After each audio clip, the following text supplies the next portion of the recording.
Like I was unintentionally fixing everyone's inner game because I knew if I didn't fix their inner game, fat loss wasn't going to work. And I go, man, I said, man, if I could just bring these two worlds together, inner game transformation and emotional acuity and all this inner work and sustainable fat loss, but no one's done that. It felt so aligned for me, but I got flooded with fear. What's everyone going to say? This is going to be totally different. Am I just going to who wants to get inner game coaching? And I just went headfirst into it. And that's what we know today is dieting from the inside out. Like if I look back in any of the darkest times, like it felt like, why me? It felt like, what the fuck is going on? But knowing what I know now, I am so thankful in a really twisted way that I went through that. I'm thankful I struggled through college. I'm thankful that like the stuff with my dad where I learned this crazy ambition side. And then now I had to handle like letting it go. It's always happening for you, not to you if you let it. And it's probably going to serve you for a reason somewhere in the future. You just don't know where or how.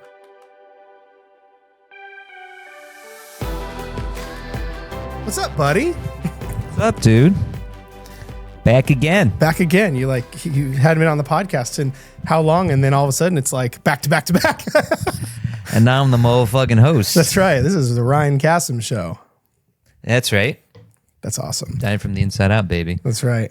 Well, I appreciate you doing this again. And because I don't know about you, but I felt like the part one of the origin story went so well. But I felt like it's incomplete. So I feel like just even if it's not in person, us hopping on here and doing it this way would be super helpful just to make sure we get everything. But how are you, buddy? Well, we'll want to address what you just said. No, I think it's funny because I remember we finished that, or we were getting towards the end of like an hour of the last one, and you're just like, fuck, I think we need like 2 or 3 more things. Right.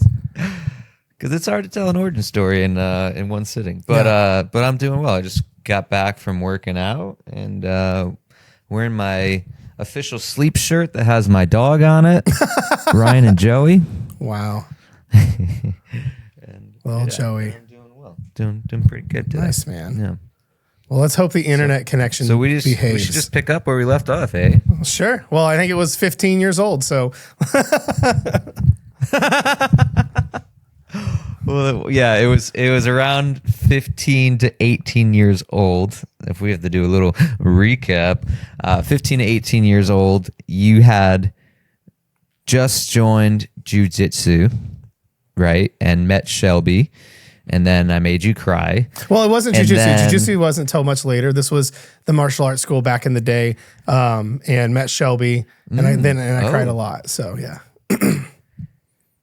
All right. So why don't we start there? So why don't you walk us through, let's say 17, 18-year-old Yared Hamilton. You're nearing the end of, I imagine, like homeschooling. Yeah. Right. Yep. And so walk me through there. Like what takes place? Yeah. So I guess the next area during this time period was like making the big boy decisions around like career, right? Like what am I going to do with my life? College, all of that stuff, you know what I mean? So, because for context, right around this time, I'd been still doing the stuff, like stuff with drums. So I was still heavily involved in music. I was heavily involved in martial arts, and I was still, but in around that time, like 15 to 18 was my sweet spot where I started getting really acclimated with the gym, where I was going to the gym. I enjoyed it. I was putting on muscle. I really dove into like the bodybuilder side of fitness. Like I was head first in all of that, but at this, and I loved it. Right. So, that was where the height of where I really found I really started getting my love for fitness and working out and muscles and physiology and all that stuff, because I would get really strong in the gym, and then I'd be able to go to the martial arts school and be able to like use it. And I'm like, oh, this is dope. I can kick harder. I can break more things. I can perform better. But right around that age as well is when I got my first official coaching job, because not a lot of people know this, but before, like, all I know is coaching. Like, everything I've ever done has been centered around coaching. So at that martial arts school, I excelled. I did really well, and I got asked to be what they labeled as the assistant instructor. So the head guy that ran the school, he needed like his little like assistant, essentially, that I would help like intro classes, teach warm-ups, do private lessons, like all that stuff, and just assist him. But I was like, I don't know, 16, 17 years old doing that. So at that age, I was teaching. It was martial arts. It wasn't, fat loss, but it was teaching at just that young on working with people and understanding how to coach. And I loved it, and it was amazing. But then fast forward, so I kept all that going at the same time. So at one time, I was helping teach at the martial arts school. Wasn't personal training yet, but then I had a couple other jobs, and like I was working at like the pizza place. I started working at GNC after I think around 18 or so. And then I was also like helping like my dad at his business and stuff. So there's a lot of stuff of moving parts. And that was pretty consistent for the next several years. But then it was time to like college, like, okay, what are we doing? And my whole idea was I was going to go to be a physical therapist, because fitnessy physiology stuff was like the most, tolerant sounding. I was not passionate about it, but the thought was, what can I make a decent amount of money with that I could do forever? That's the most tolerable. That was my mindset going into it. So I go, I guess physical therapy, because I love fitness. I love muscles. And at this time, because of the martial arts and because of some musculoskeletal issues I was having at the time, I spent a lot of time in physical therapy offices as a client. So I go, I could see myself doing this. And then I went to college, and my sole purpose was to become a physical therapist. But then right around that time, they made the requirement a PhD. And I go, I just don't see I don't want to go $200,000 in debt for a $100,000 a year job. That just didn't make a lot of sense to me. So, but I started off down that road, and that's when I found personal training. And that's where things got pretty interesting, because one of my classes in the program I was in was it was literally like a personal trainer prep class that they put inside the course or whatever at that school. And so I did that, and I fell in love with personal training. We would even do like practicals. They had to deal with like a local gym where we'd go and treat our classmates as clients, program for them, and do all that stuff. And so that's where that started. And I found out I love personal training, ended up getting certified at the end of the semester. And then my thought was, hey, I can at least do this as like a part-time thing while I'm in school. And then I ended up getting like 3 personal training jobs, started personal training, building my own business. And that's where I really started diving into more of this style coaching.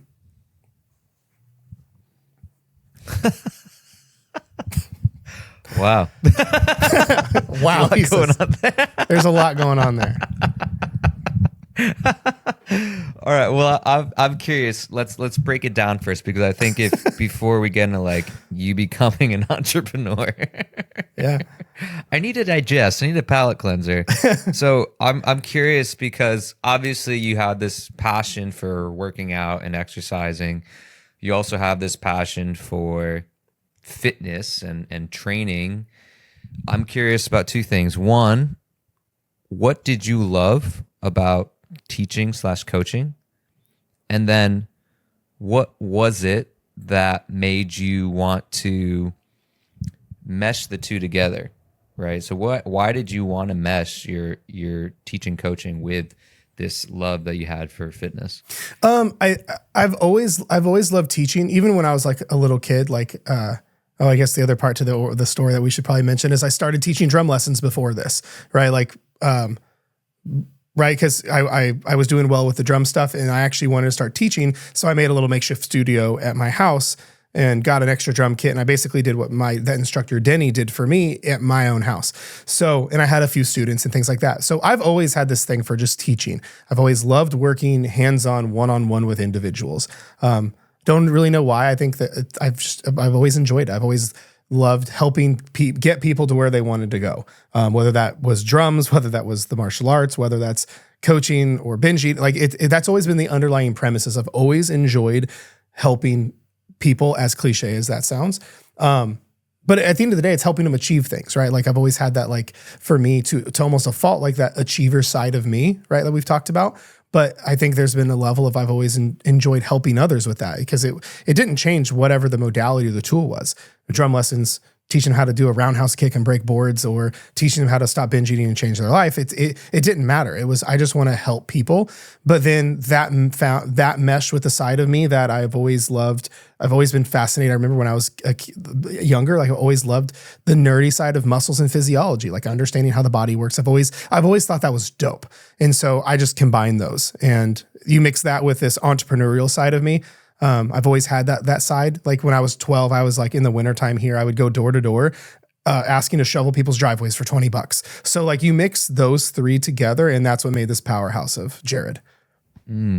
So I guess I'm curious here because you come from a very small town. I don't think we haven't really mentioned your small town yet. 14,000 people. Right. So you're from a very small town in Indiana, and you have this very entrepreneurial spirit from a super young age, right? You had multiple jobs at once. You ran your own drum lesson business. You're coaching people.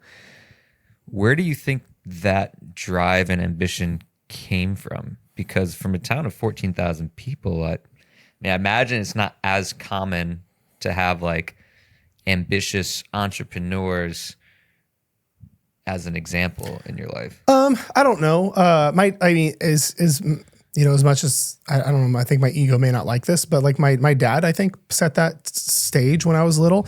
Like my dad, even that, like my dad started his own business, but it was never like this, the psychopath like I started out, right? Like my dad always, like for as long as I can remember, ran like a 1 or 2 man construction show.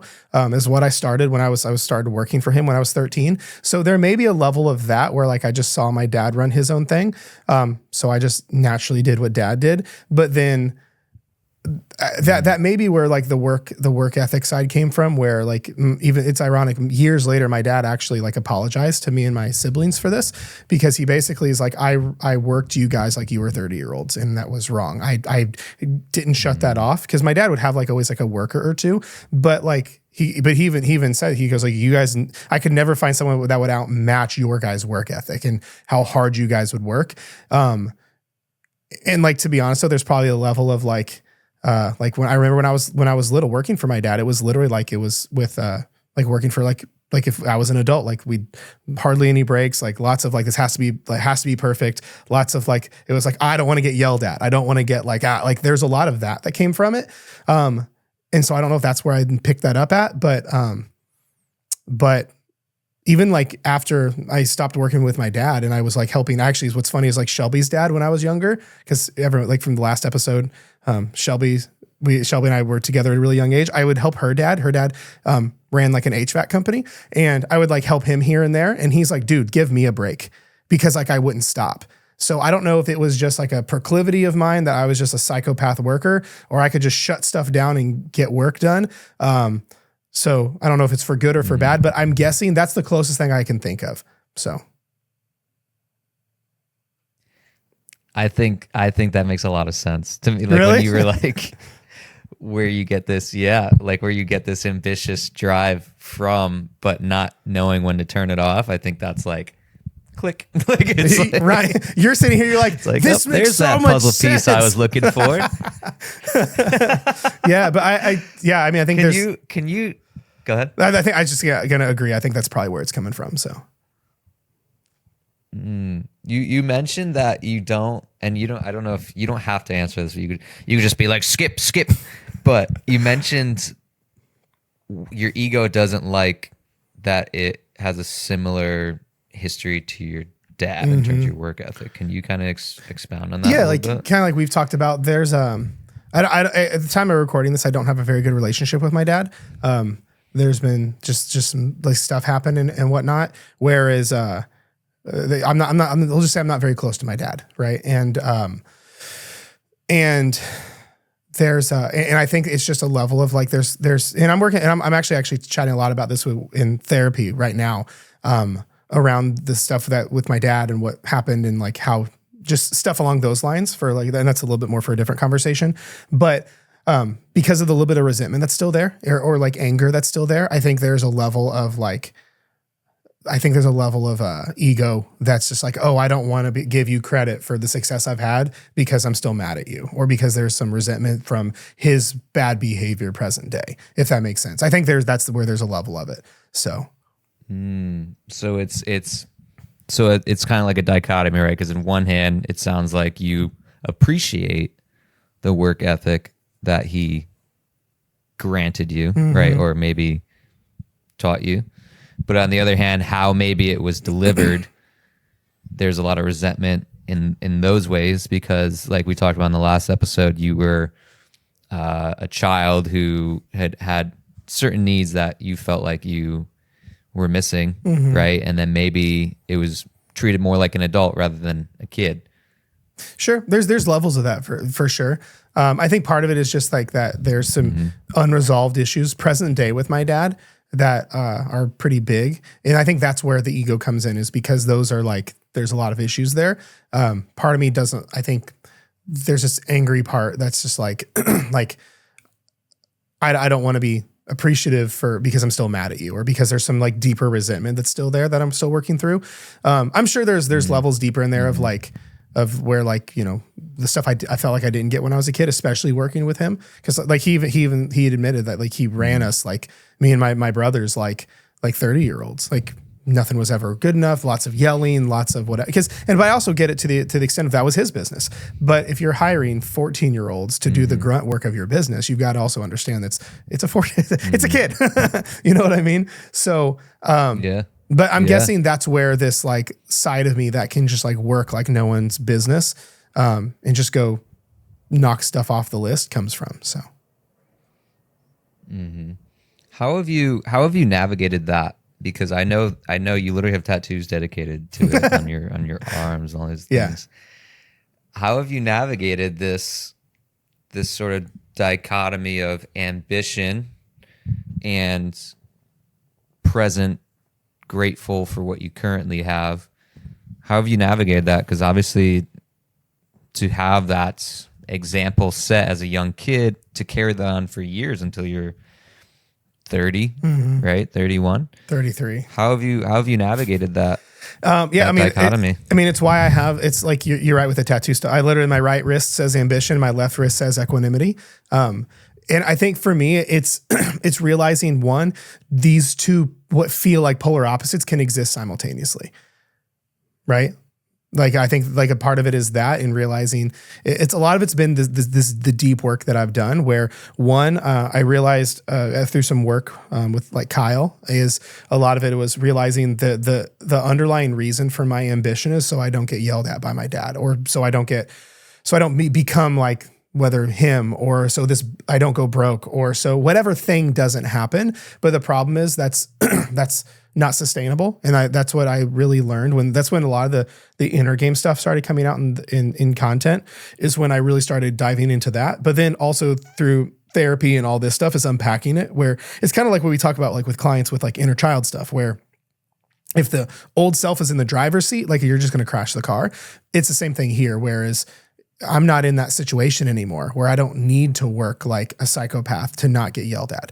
But if that is never addressed, it's still going to be running present day. So for me, I think how I navigated that is have systems and frameworks in place, and support systems in place for when I start to go like sabotage or drift back to that old familiar, because like I can go back there like that. You know what I mean? Like any triggering thing for someone that's their old familiar, we can go back like that. So there's that, but then also understanding when that normally happens. So I know what my triggers are. So I'm aware as when those triggers start to come up, like be on high alert to know that, okay, I have a tendency to drift right here, here, and here, and then have those systems in place, like I talked about.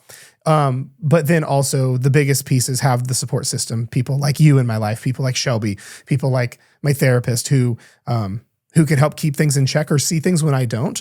Right. Like for example, Shelby has never been one to be like, you work too much, stop work. Like, you know, like the stereotypical like wife she's never done that. Not even once, but she knows when I'm at my limit and I don't see it. And she'll in the nicest way go, hey, I think you need to take a break for the night. Or, hey, I think if you can be done working for tonight, I think you need that, or whatever, where she can see it. Or like my therapist is the same thing, is where she'll call out like, wait, you only do this when this happens, or, or she'll catch things when I was talking and words about that were not very polite about my inner child came out. And she goes, well, let's go back to that. There's some resentment around that. We need to work through that. And I had no idea. So it is doing that work around it, and whatnot, and being able to the big one as of late was being able to let go and almost surrender to what's supposed to happen, and being less of a control freak is some things that I've been doing to help with that. So, well, I like that because it shows your growth, and it shows that you have, like you said, systems and processes and support systems to check you, right? I think that's checks and balances is really important. I guess my question for you is how did you navigate, or maybe I should phrase it like this, is you had this ambition, right? Were you trying to prove to other people that you belonged in a certain arena with your ambition? I guess what's always been your intent behind this ambition? That's so good. To be honest with you, I think it's changed over time. When it started, I think it was just like, I don't even recall like, oh, I've got to prove this person wrong, or I've got to get in. I think it was just like, it was just a desire. I can't, looking back when I was younger and little, because I wasn't even back in the day, I wasn't trying to like become a millionaire or become this like world renowned, house name, or it wasn't anything like that. I remember I just wanted to make what a nurse, like money wise. I remember I just want to make what a nurse makes, but do the things that I love doing. Right. I think it was just that. I think there's always been this level of, I just want freedom and options. Right. I think then over time that changed. Then when I started getting in my early 20s, I started getting around hyper successful people who were no different than me. And I go, ooh, I belong there. I want to get in that arena. Then I found, because the one of the underlying premises, this may be jumping a little bit ahead, but I think it's still relevant, that really came out as like a premise whenever I started getting into business, or started getting into coaching and personal training and anything. I have always hated the idea of settling. Like I would see people settle in their marriages, in their relationships, I don't think there's any area in life we should settle and negotiate. Right. And like talk like, well, it's not very practical, so I'll just stay down here. I'd seen people like stay in relationships that didn't serve them because they're like, oh, well, I'm probably not going to find anyone. So they settle, or like, I only think I can make this amount of money, but then when I started getting into coaching people, it really hit me hard. I'm like, I hate the fact that people will settle. Like, this is just the best my health is getting, or this is the best I'm going to look, or this is the best I'm going to feel. And I always hated that. And so that's been another driving force behind all of that. But I think there's a level of that for me, as I think I think there's an underlying level of, I feel like I'm settling with whatever. It'll go only becoming this because that's what I thought I could do, or this is what everyone in my family did, so I need to do that, or whatever the case is. I think there's a level of that, of me just never wanting to settle. And I think that you mix that with a psycho-ambitious version of myself, I think it's a perfect whirlwind for just emotional suppression with achievement. So. Yeah. Well, I think it's funny you say that, because I don't know if it's something that's talked about a lot, where, a lot of people do a lot of different things to suppress emotions, right? But I think because you look in the outside looking in, you look at Jared Hamilton, he starts all these businesses. He starts an in-person training business, starts an online coaching business, works his ass off, right? From the outside looking in, you're like, that's amazing, right? That's like such a, Cinderella story to come from a small town to, starting your own business and having that be your full-time thing and supporting you in your life. But then I think it's interesting how you talk about how there's this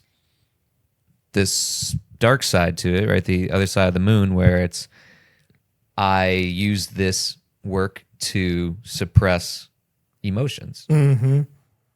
And this is something I've done my best to be pretty open about, is because most of the stuff that I teach, like right now, is stuff I've struggled with. Like I've struggled with binging, I've struggled with my relationship with food, like all that stuff. Well, I I didn't struggle as much with emotional. I did a little bit when I was a little bit younger, struggle with emotional eating. But my thing was, I actually have a tendency, if I'm stressed or anxious or sad, I actually don't want to eat. Like it's actually the other one for me. But what I got really good at was shutting down my emotions with action and productivity and earning worthiness specifically. So for me, I did the exact same thing with work, right? And I think, to be honest with you, if I'm getting really honest about this, I think I learned that from a safety mechanism from my dad, right? Again, like my dad never did anything, but my dad was a very loud and angry person. And especially when it came to the job site and the construction setting and work and timelines and budgets and homeowners and things have to get done, tensions were high. There was a lot of like, things weren't done good enough, a lot of yelling, a lot of like scolding, a lot of it's not good. Nothing was ever good enough, right? Like a lot of that, a lot of those darker feelings. And so for me, I think I learned I started working with my dad when I was 13 is, the solution to feeling better about myself is to work really, really hard and achieve and, create results at the end of the day. It's because in the construction setting. And I think that just because I was so young, I think it just imprinted a big, like, we have to earn safety. We have to earn feeling good enough. We have to earn being able to be peaceful. Right. I think and then I got into business for myself and those parts were never addressed and those parts were never healed through or seen. And then I go, and I literally just had a different mask on. Instead of Greg's face, my dad, it had Jared's face, mine, I have to make this business work. My family's relying on me. I have to do this. And then I remember it wasn't, I'm getting a little ahead of myself, but that's where a lot of that started, I think. So. Well, I think today's episode is really going to be a lot of like flashback, flash forward, present day, because I think they all shape each other. So you have this ambitious kid, right, who goes to college, and we talked about how college was tough for you, right? It wasn't even like a big homeschooling background. It wasn't even like a big. It was an Ivy Tech community college. Like the classrooms held 30 people. It was not like a big 4-year university where it's like 500 people. It was a community college, and it took me 4 years to get a 2-year degree because I struggled so much. Yeah, and I think. And we talked about how that was awakening for you because you just kind of realized and I'm sure this translates to the ambition you had too, right? Because you now you could see the gap, right? You could see maybe that intellectual gap right in front of you where you're saying these people are graduating this program in 2 years' time and it's taking me double the amount of time to complete this, right? So I'm sure in some ways that doubled down on your ambition to prove, right? To prove that you belong, prove that you can hang with the fishes, right? So I'm curious, you go to school, right? You begin personal training, right? What was the moment where you decided to start your own business, right? Because we haven't really talked about how originally Hamilton Trained was formed. So I finished this class. It was Hyper 216, Current Concepts in Physical Fitness is what it was. It was actually a NASM course. So NASM partnered with Ivy Tech and put on this like 60 or however long part thing for the degree. And I did it and I loved it. I literally fell head over heels in love with personal training. Like I never thought I would not train people in person. It was so good. And so around that time, at the end of the class, you could get certified. So I did. And I was like the only one I think that did it. And then my thought was, hey, I can make okay money and start taking clients between classes. So I had more control over my schedule and I can like make pretty good money and not have to get a normal job. Well, it was a slower start, but I basically did that and ended up working for 3 different gyms because what happened was I started working at these bigger, one was a giant, like multi, like a YMCA with 14,000 members. For context, that's the size of the population of my hometown. Like it was the massive YMCA who would just feed me clients. And then I got another personal training job as well for a bigger university. But during in the interim of that, I was that gym that I'd been working out at, that mom and pop that I learned to love fitness in. I was a regular there and they didn't have a trainer. And so I go, can I start taking, I said, hey, I just got certified and you guys don't have a trainer. Can I just like start training people and I'll pay you guys like, like $10 a session, like whatever. And the guy that owns the place went, I don't care. Sure. We had a relationship, we had a friendship, and it was a really tight knit community gym. And he goes, sure, whatever. And then I became like the guy there. And it started off really slow. Like I would just started training people and I really enjoyed it, but he didn't have any competition. And then, but I built the right way. I was at the gym every day. I started marketing myself. I started getting business cards and I did all that stuff. And then I started just taking on clients. And then at one time I was working for 3 different gyms. Because I didn't have a clientele list big enough to support me at one gym. I was working for all 3 of these gyms.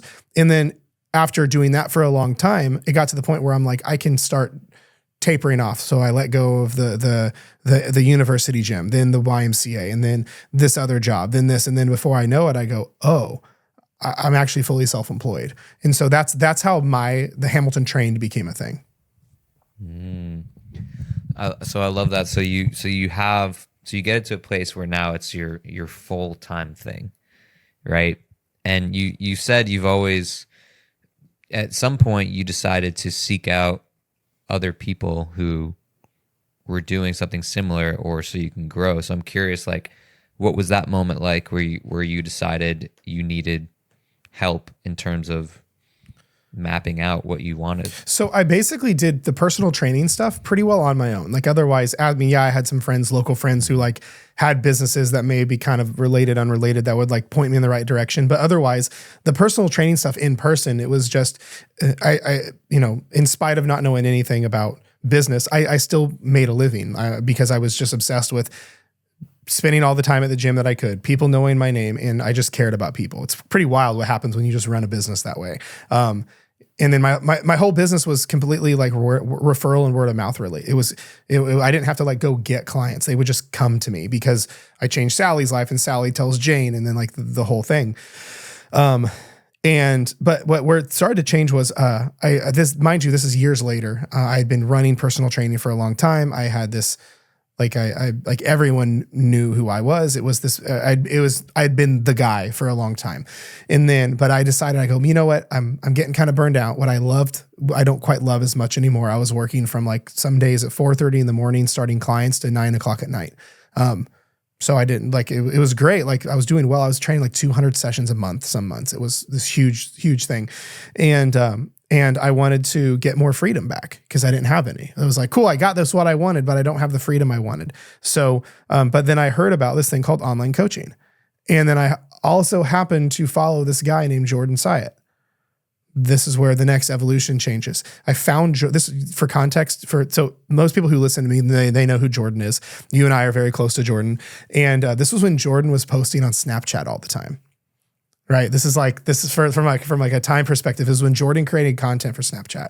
And I basically started wanted to transition online, but I had no idea how to do it. But Jordan had like a little mini boot camp, a 12-week boot camp on how to start online coaching. So I go, I'll do it. It's where I'm pretty sure I met Carter. It's where I met a couple other, like I think maybe Chad Hargrove. Like I can't, like a lot of the OGs. I think this is where I met a lot of them, like in this age, where I basically did this thing of Jordan's thing. He taught you how to create content. He taught you how to kind of have systems and how to do this.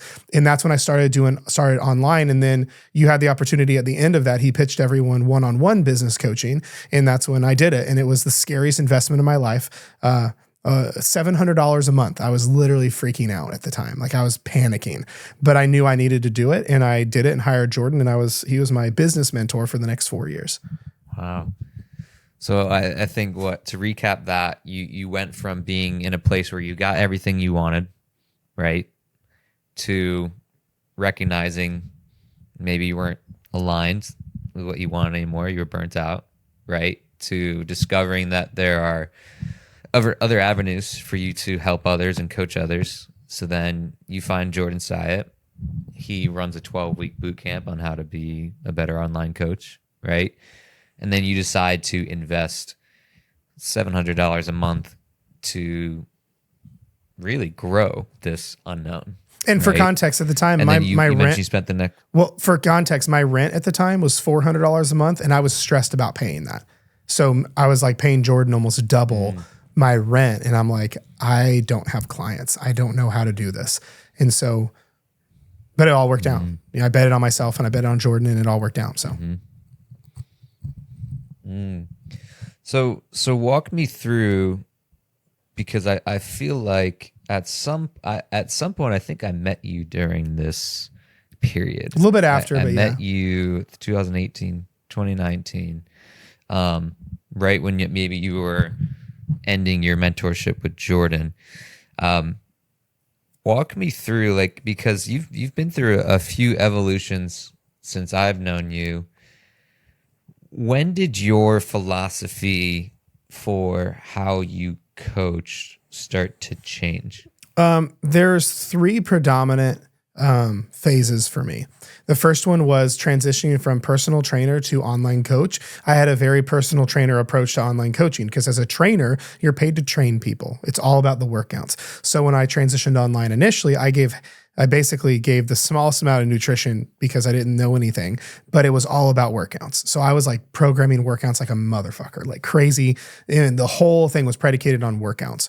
And so, but then over time that transitioned to less workouts focus more. And then that's when I got in more into sustainable fat loss. And that's when I really hit my stride online is where and at the time it's because I was working with Jordan. So my content was very similar to Jordan's in the infographics days, like lots of calorie deficit conversation, lots of make a donut fit in your calories, lots of just sustainable fat loss, work out a couple days a week. Don't eat like an asshole.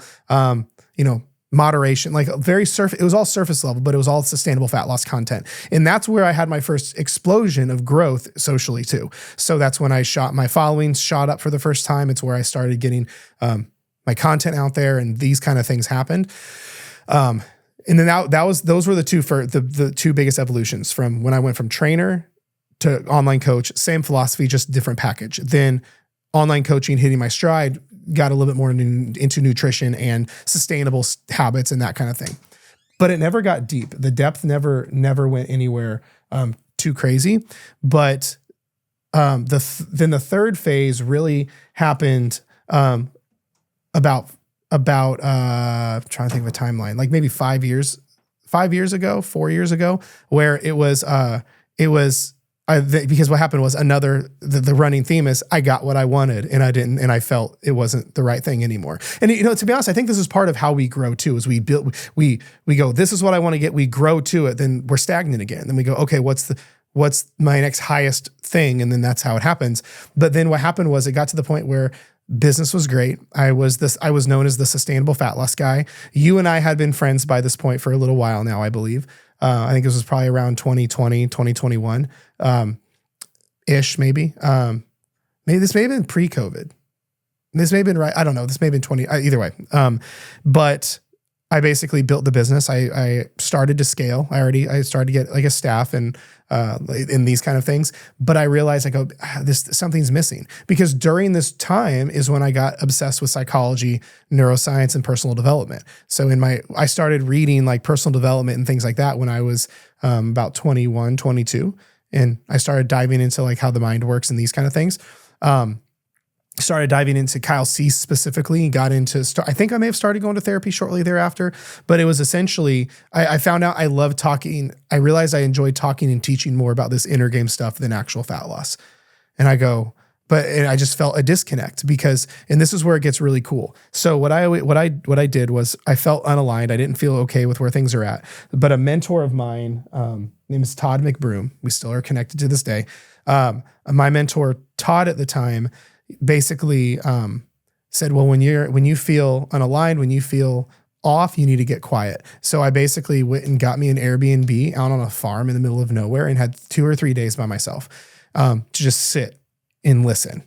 And that's when I realized, because mind you, around this time is when I got into Kyle's material, and Kyle's Cease's stuff started to really take hold, where I started letting go of the shame, letting go of earning worthiness, stop suppressing that's where I stopped. That huge thing happened with me. And then that's when I realized, I started doing this inner work with clients before I talked about it, because I never talked about dieting from the inside out or talking about inner game stuff. But I basically learned to do it by proxy, to help the person I was working with get to where they wanted to be. So for example, someone would come into coaching and I'm like ready to do my sustainable fat loss thing with them. But I go, ooh, Mrs. Jones sabotages because her beliefs around her worthiness are off. Fuck. Okay, I got to fix her belief systems, change her identity, boom, fast track the fat loss. But then the next client would come through my way and like, great, they're doing great. Awesome. Tom's doing super well. Oh, he's hiding his emotions with food, sabotaging his results. Okay, I gotta teach him how to hold space for his emotions and stop emotional eating. Then I can get him on the track to fat loss. But then it hit me. I go, this is the stuff everyone struggles with. So that's why I found out like I was unintentionally fixing everyone's inner game because I knew if I didn't fix their inner game, fat loss wasn't gonna work.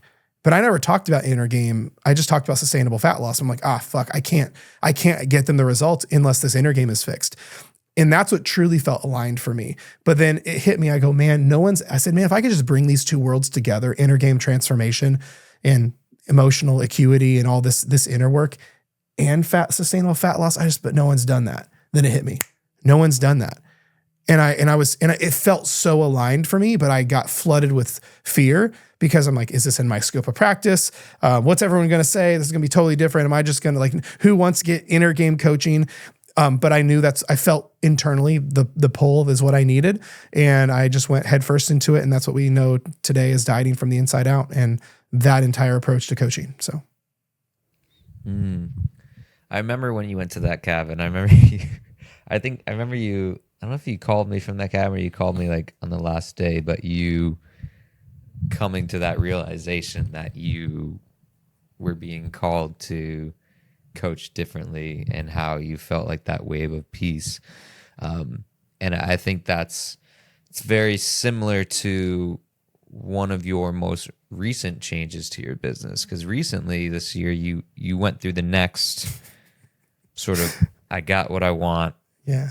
Doesn't feel like I want this anymore. Can you touch on that? Yeah. So, very present day, like 6 months ago, specifically, I made a rather radical change in the business.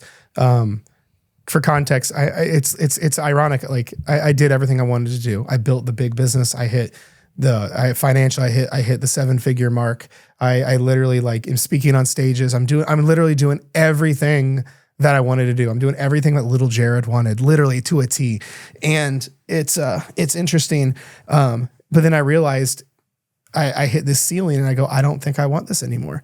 And for context, not like to the point where like I want to quit coaching. I want to burn the business to the ground. I want to switch into, it's nothing like that. I don't like the way the business is set up. The amount of stress it takes to keep things going and strong, to keep my team taken care of, the amount of fulfillment I get, like all of these things. It's just like, it hit the point where I'm like, this isn't what was my 10 out of a 10 is now a 6 out of a 10. And it goes back to not settling, right? I don't want to stay in a model that I just don't feel aligned with. You know what I mean? So, but again, I did exactly what I did the first time. I go, I feel unaligned. I need to get quiet. And I got very clear on what I was feeling, what I wanted. And then I did the next thing. I sought counsel. I went to my different mentors and support system that I heed their advice. And I went to them, one in particular, and said, here's what I feel. Here's what's going on. And it was, I remember it very vividly. He goes, cool. I know exactly what the issue is. And I'm like, what I need to fix this? And he said, burn it to the ground. And I felt this in a weird way. I felt this wave of peace go over me.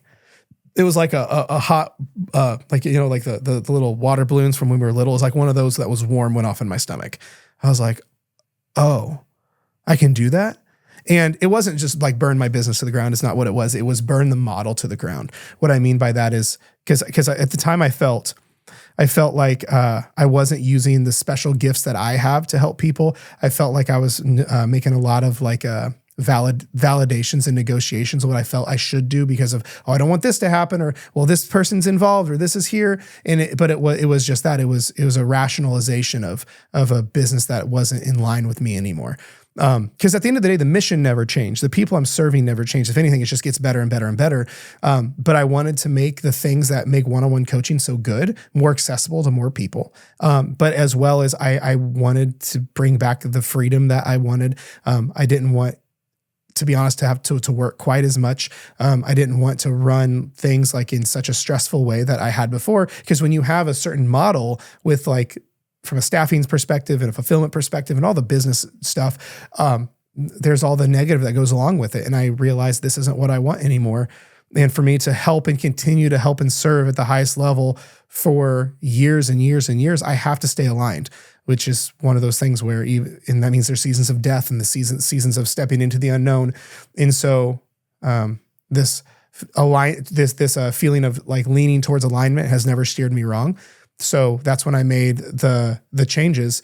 And we're actually now 6 months on the other side of that. So can you touch on, because I remember you texting me and just being like, like not getting this person didn't sign up for this, or like when you made this change. Can you talk about maybe the initial fear you had and your biggest lesson that you pulled from that transition?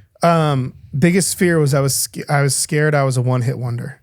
I was scared I wasn't going to be able to duplicate the success, right? Like, because of what I'd been doing the past, like however many years of the way I've been coaching and building the business, like I was good at it. I literally am able to like to say that, like I literally built a 7-figure company, like this small town kid went from, like, I remember one of the last events I spoke at, the dude, you were there. It was at Coaching Con. The guy literally announced me from small town personal trainer to 7-figure online business owner. Like, I heard him say that and called me up to the stage, and I'm like, that doesn't even sound real. Like, he's talking about me.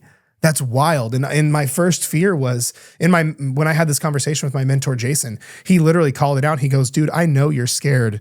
You're not going to be successful. I know you're scared that you're not going to make it again, like all this stuff. But, so that was the first one, is like, what if I fail? What if I don't make it? What if I step into I literally transition away from what I was doing and step into this and I fuck up and I lose it all? Like, that was the first thing. But just like you and I talk about, the mind can, when leveling up in our life, the mind can only measure what it will lose. It can't measure what it'll gain. So I replayed that over and over, and I logically went back. I'm like, leaning into what feels aligned, what my highest self would do, what I feel like from a spiritual side, like what I feel aligned, like what I feel called by, like, if you want to get down to it, like God to do, what I feel most tied to internally, what my intuition tells me is all this. But I also know from studying neuroscience and quantum physics and all this, the magic is in the unknown. In me trying to make the unknown known is ego. It is survival. And it's almost like all the years of personal development I've been doing led me up to this moment, because I had to use it all. Like because, like, I'm telling you, I was terrified. Like, literally every semblance of structure and safety I had was gone. Like, the money I had saved up, I had to start using it. I literally across the board, everything. It was like all I could see was everything I could lose, everything. And it was so scary. But there was this thing inside me that was like, it's all going to work out. I promise. Like there's this, it was just like this throughout all this cloudiness. It was like something inside. It was just like, it's all going to work out better than you can imagine. And I just hung on to that, where, and that led to the next biggest lesson was, and the timing could never have been better or more divine. At the timing of all of this transition happening, I got invited to come out to see Kyle Cease again. So for those that don't know, Kyle Cease has become a dear friend of mine, and the same Kyle that his content changed my life with the first transition that I had. Well, now fast forward, Kyle and I are friends. He's had Shelby and I out to his events, takes care of us, the whole 9 yards. And he's been on the podcast. I've been on his YouTube, like the whole 9. And during launch week of all this, I was at Kyle's event, and I'm like, this could not. So, like, all these triggers were coming up, all these patterns, all these fears, all these whatever. But like, I was in such a place in a room to handle it all. And the biggest lesson was that I don't want to control everything. This part of me has this pattern of control, this pattern of like this doership. I have to do. And there was not the trust that things will work out when they're supposed to. It was, and what it was is, this was a very childhood fear of getting hurt, of things spiraling, losing everything. That's where all this came from. But it was specifically at Kyle's event, like, I learned that I have to surrender. And not just surrender, but like actually realize and decide I don't want to control it. Let there's a level of trusting whatever the now, God, the universe, whatever that I'm stepping into, knowing that this is what's right, that the pieces will fall together, assuming I do my side of things. But then trusting that it's all going to happen, even though I can only see the step in front of me, not the next mile ahead of me. And that was the hardest thing ever, because I could teach this shit, but it was time for me. I've never been in such a triggering situation where I had to do the work this way. And so I would say that was the biggest lesson. Mm-hmm. And isn't that pretty amazing? Because we just talked about how you've always been this ambitious type of person, with a lot of drive, and now present day you've had to learn to let go and release that. And it's almost like an oxymoron, because you had to learn to let go in order to drive. Mm-hmm. Yeah. It's wild, man. Right? You had to release in order to continue your goals and your dreams. Yeah. What I think is really funny is like, could you imagine like personal trainer Jared seeing the content I make now? Like, yeah. Right. Like the version of me when you met me, seeing the stuff I talk about now, he would have been like, this motherfucking quack. Mm-hmm. What is going on? You know? Yeah. Well, that's why I always tell you, I'm like, dude, I'm always like, this is crazy. You were as deep as a puddle when I met you. That's right. But it's true. I mean, that's why I'm always like, and that's why I think it's cool, because and I think it's very, like, that's one of the things I look up to you for, and I think a lot of people do too, is like, there's always an evolution to you, right? And I think that's really important, because for some people they stay the same, and maybe that's good, like being connected to your roots, but also at the same time, I think you've been afraid to take those roots out, but you've also embraced it at the same time. Mm-hmm. Right? Like it's been a very real process and transition, and I think that's what's the coolest part. It's like you haven't been like Batman where you're like, yeah, I'll take on whatever. It's like you're like, holy shit, this is scary, yeah. Right? But it's scarier to not. Yeah. And I think that's been the really cool change. Well, I think part of this too is it allows me also from like, even like when I'm working with people, to connect deeper. Cause like, that scary feeling of letting go of diet culture, letting go of like the old patterns, the old identity, the old whatever, and stepping into this, I know what you're talking about, right? I may not have had to do it for myself in weight loss is in the same context, but I had to do it in these other areas, and it's the exact same thing. You know what I mean? I think there's a level of that, so I can, because at the end of the day, inner game transformation, growth, expansion, raising your awareness, it's all the same. It just has different hats it wears. So, mm-hmm. Yeah, I think we did a good job sort of covering the rest of ye journey. We're at present day, so I guess I have a couple more questions for you that I'm curious about. Is there anything coming up for you that you wish we sort of discussed? No, to be honest, I think you covered all of it. You did a great job. Like for guys for listening, I literally told Ryan, I just want to do my origin story start to finish, but I want you to do what you do best. And he goes, I knew the assignment, not all heroes wear capes, and did it. No, this was fantastic. So you crushed this, dude. I appreciate you doing this with me and being a space for this and whatnot. So let's go. I appreciate you, dude. And I guess, is there, to end this on a really good note, is there one message you want the viewers to know based on all versions of Jared and where you're at now? And then what is the message you want to give to yourself? The underlying premise behind all of this is that just believing that like this is all, whatever you're going through right now is all working for you and happening for you, not to you. Like if I look back in any of the darkest times, like it felt like why me? It felt like, what the fuck is going on? But knowing what I know now, I am so thankful in a really twisted way that I went through that. I'm thankful I struggled through college. I'm thankful that I grew like with the stuff with my dad where I learned this crazy ambition side. And then now I had to handle like letting it go. Like there's so much stuff that's going on that like no one gets through life unscathed, right? Like how the old saying goes, but it's always happening for you, not to you if you let it. And it's probably going to serve you for a reason somewhere in the future. You just don't know where or how. It may be one conversation.